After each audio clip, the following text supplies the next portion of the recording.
And we are in the middle of finishing the mold-resistant drywall on the walls and ceiling. Have the shower walls or boarded up with the Kerdi board, the linear drain installed with the curbless shower design and the heated shower floor. And we are just about to waterproof.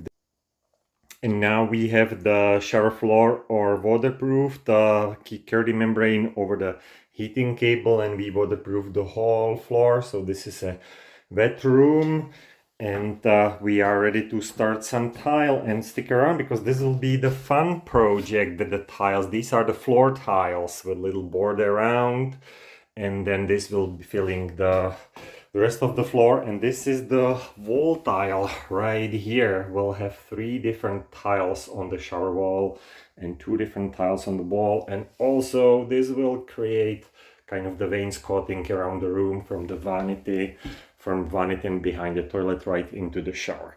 So this will be a real fun project, so stick around and follow us on our next steps.